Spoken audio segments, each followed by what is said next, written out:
À mesure que l'Église de Christ approche du temps de la fin et que la puissance du Saint-Esprit agit en elle pour l'amener à la perfection et la préparer en vue de l'enlèvement, toutes les forces du séducteur et de ses légions d'esprits menteurs sont mobilisées contre les membres vivants du corps de Christ. C'est de cet assaut d'esprit séducteur à la fin de l'économie actuelle que parle le Seigneur lorsqu'il emploie le mot séduit pour caractériser les manifestations sataniques des jours de la fin. Prenez garde qu'aucun homme ne vous séduise, dit-il. Car plusieurs viendront en mon nom, disant je suis le Christ, et ils séduiront bien des hommes. Matthieu 24, 4, 5. Et plusieurs faux prophètes surgiront qui séduiront un grand nombre de gens. Matthieu 24, 11. Car il suffira de faux Christ et de faux prophètes, faisant de grands signes et prodiges afin de séduire, si possible, même les élus. Matthieu 24, 24.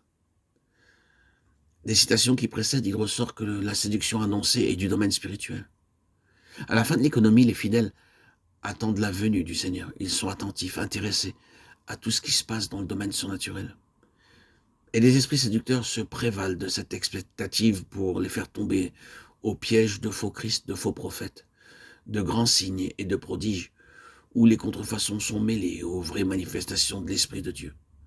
Le Seigneur dit que les hommes seront séduits, concernant le Christ et sa parousie, ou venue, concernant les prophètes, les communications du monde surnaturel transmises par des messages inspirés, et concernant les preuves, les signes qui accompagnent l'enseignement des faux prophètes. Signes et prodiges d'apparence divine et par conséquent contrefaçon si exacte de l'action de Dieu qu'il serait impossible de distinguer le vrai du faux, même à ceux que Jésus désigne comme les élus.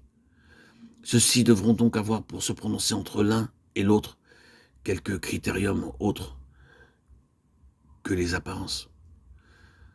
Dans la première épître de Paul à Timothée, nous avons une prophétie qui caractérise très clairement les derniers jours de l'économie et qui correspond exactement aux paroles du Seigneur conservées par l'évangéliste Matthieu.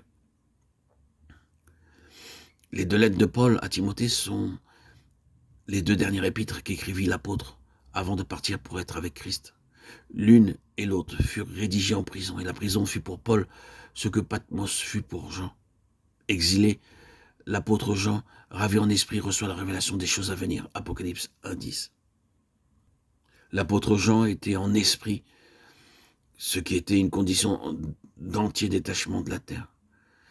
Il était en esprit, transporté au moyen de l'esprit, au jour du Seigneur.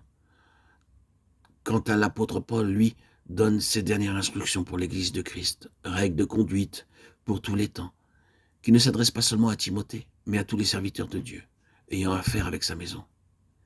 Et tandis qu'il est ainsi occupé, son regard exercé et pénétrant de voyant s'arrête sur les derniers temps.